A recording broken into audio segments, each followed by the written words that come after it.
میرے آقا کریم نے 13 سال مکے کے اندر گزارے. اس کے بعد حضور ہجرت کر کے مدینہ شریف تشریف لے گئے. تو حضرت نعیم بن عبداللہ یہ مکہ کے رہنے والے تھے، لیکن یہ مکہ کے لوگوں کا خیال بڑا رکھتے تھے. قبیلہ بنو عدی سے ان کا تعلق تھا. مکہ کے لوگوں کا خیال رکھتے تھے، یتیموں کا، بیواؤں کا، بزرگوں کا بڑا ان کا خیال رکھتے تھے.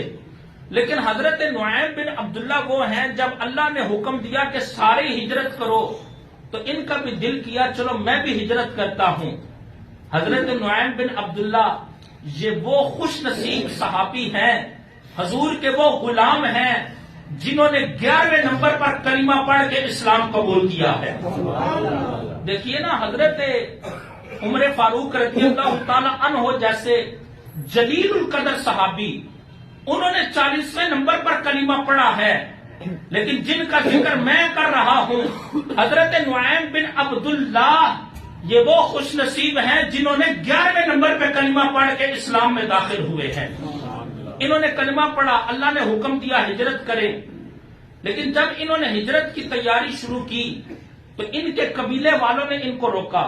انہوں نے کہا ہم آپ کو نہیں جانے دیں گے، آپ ہمیں بتائیں کہ جب سے آپ نے کلمہ پڑھا ہے کیا ہم نے آپ کو کچھ کہا ہے؟ آپ جس کی مرضی عبادت کریں، آپ جس کو مرضی مانے. کیونکہ یہ لوگوں کا خیال رکھتے تھے، یتیموں کا خیال رکھتے تھے، بیواؤں کا خیال رکھتے تھے، غریبوں کا خیال رکھتے تھے. تو علاقے قبیلے کے جو لوگ تھے انہیں پتا چلا کہ یہ نعیم بن عبداللہ اگر چلے گئے تو ہمارا پرسان حال کون ہوگا. انہوں نے بڑی منتیں کی، بڑے ترلے کیے. انہوں نے کہا آپ نہ جائیں. انہوں نے حضرت نعیم بن عبداللہ کو روکا. اسی طرح روکتے روکتے روکتے 6 سال گزر گئے. کتنے سال گزرے؟ 6 سال گزر گئے. 6 سال کے بعد انہوں نے کہا یار اب نہیں بابا، اب نہ، اب میں حضور کے پاس جا کے رہوں گا، اب میں نہیں مکے میں رکنے والا. 6 سال کے بعد جب ہجرت کر کے حضور کے پاس پہنچے نا، اب ذرا توجہ کیجئے گا میرے آقا کریم کا اسوہ کیسا. ہم تو ایسا کرتے ہیں کہ اگر ایک بندے کے اندر 90 خوبیاں ہونا، ان 90 خوبیوں کو چھوڑ دیتے ہیں، 10 عیبوں کو پکڑ لیتے ہیں. ہمارا اسوہ تو یہ ہے کہ 90 خوبیوں کو چھوڑ دیتے ہیں، لیکن جو 10 عیب ہوتے ہیں نا ان کو پکڑ لیتے ہیں. لیکن حضور کا اسوہ حسنہ دیکھیے. حضور کو اس بات کا علم تھا کہ نعیم مکہ سے آنا چاہتا ہے، لیکن اس کے قبیلے والے اس کو روک رہے ہیں، اس لیے وہ آ نہیں پا رہا. لیکن جب حضرت نعیم پہنچے، پریشان تھے. 6 سال گزر گئے، حضور انتظار کر رہے ہیں. اب جب حضور کے پاس جاؤں گا پتہ نہیں حضور کیا کہیں گے. جب حضور کے سامنے پہنچے، حضور نے پہلا جملہ کیا بولا؟ حضور نے فرمایا اے نعیم، تیری قوم میری قوم سے بڑی بہتر ہے. تیری قوم کیا ہے؟ میری قوم سے بڑی بہتر ہے. عرض کرنے لگے حضور ادب، نہ میری قوم نہیں بلکہ آپ کی قوم میری قوم سے بہتر ہے. قوم کا خیر من قومی، آپ کی قوم میری قوم سے بہتر ہے. حضور نے فرمایا اے نعیم، میں اس لیے کہہ رہا ہوں کہ میری قوم ایسی تھی کہ جس نے مجھے مکہ سے نکال دیا، اس نے مجھے ہجرت پہ مجبور کر دیا. لیکن تیری قوم ایسی ہے جس نے 6 سال تجھے اپنے پاس روکے رکھا، اس نے تجھے ہجرت نہیں کرنے دی. اس لیے تیری قوم میری قوم سے بہتر ہے. اب پھر جو ادب ہوتا ہے نا، ادب جب آ جائے پھر وہ جب عشق ہوتا ہے وہ خود بخود باتیں بنا لیتا ہے. حضرت نعیم بن عبداللہ کہنے لگے حضور نہیں، قوم پھر بھی آپ کی بہتر ہے. جزاک اللہ. قوم پھر بھی آپ کی کیا ہے؟ حضور قوم آپ کی بہتر ہے. اس لیے کہ اگر آپ کی قوم نے آپ کو مکے سے نکالا ہے، اب جملہ سنیے. حضرت نعیم کہتے ہیں اگر آپ کی قوم نے آپ کو مکے سے نکالا ہے تو حضور اس قوم نے آپ کو ہجرت کے بڑے منصب پر بھی تو فائز کیا ہے نا. اگر قوم نہ نکالتی تو آپ ہجرت کے منصب پہ کیسے فائز ہو پاتے؟ تو حضور آپ کی قوم اس لیے بہتر ہے کہ آپ کی قوم نے آپ کو نکالا تو آپ ہجرت کے بہت بڑے منصب پر فائز ہوئے.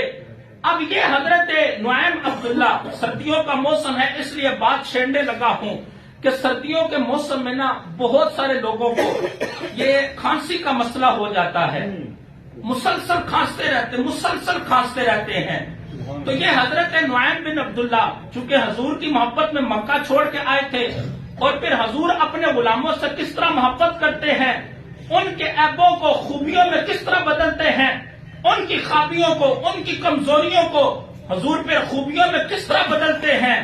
یہ حضرت نعیم بن عبداللہ جب مسلسل کھانستے تو باقی صحابہ کرام کراہت محسوس کرتے تھے. اب ذرا سنیے گا، میرے آقا کریم نے ایک دن دیکھا کہ نعیم کو کھانسی بڑی ہوتی ہے، یہ بڑا کھانستا ہے، تو صحابہ کرام کو کراہت بڑی محسوس ہوتی ہے کہ جس طرح بعض اوقات ہم نماز پڑھا رہے ہوں نا، تو میری تو کوشش یہی ہوتی ہے کہ پیچھے کوئی اونچا سانس بھی نہ لے، پیچھے کوئی اونچا. لیکن کھانسی ہے، سردیوں کے موسم میں ہو جاتی ہے، اور بعض اوقات اپنے اوپر کنٹرول بھی نہیں رہتا. لیکن جو بیچارہ امام ہوتا ہے، وہ جب اس کے پیچھے کوئی کھانستا ہے تو وہ سمجھتا ہے کہ شاید پیچھے سے کوئی لقمہ دینے لگا ہے. تو اس لیے کوشش یہ ہوتی ہے کہ کوئی بندہ پیچھے سانس بھی نہ لے، اس طرح خاموشی کے ساتھ کھڑے ہوں. لیکن سردیوں کی وجہ سے چونکہ کھانسی ہوتی ہے، میرے آقا کریم نے ارشاد فرمایا، میں رات کو جنت کی سیر کے لیے گیا تھا، وہاں پر میں نے کسی کے کھانسنے کی آواز سنی تھی. جنت کی سیر کے لیے گیا تھا، وہاں پر میں نے کسی کے کھانسنے کی آواز سنی تھی. جب میں نے پوچھا یہ آواز کس کی ہے تو مجھے بتایا گیا یہ آپ کے غلام نعیم بن عبداللہ کی آواز ہے جو کھانستا ہے. اللہ کو اس کی کھانسی بھی اتنی پسند آتی ہے کہ اس کی آواز جنت کے اندر سنائی دیتی ہے. سبحان اللہ.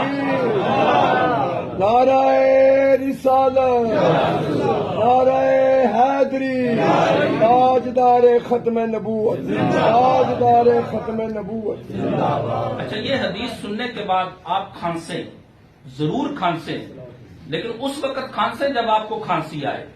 اب آپ نے یہ نہیں کہنا کہ میں بھی ان کی طرح کھانسوں گا تو میری آواز بھی جنت میں پہنچ جائے گی. ان کو واقعی کھانسی تھی، وہ اس لیے کھانستے تھے. اس لیے آپ کو جب کھانسی آنی ہے تو آپ نے اسی وقت کھانسنا ہے، بلا وجہ نہیں کھانسنا، یہ سوچ کے کہ کھانسی اللہ کو بڑی پسند ہے.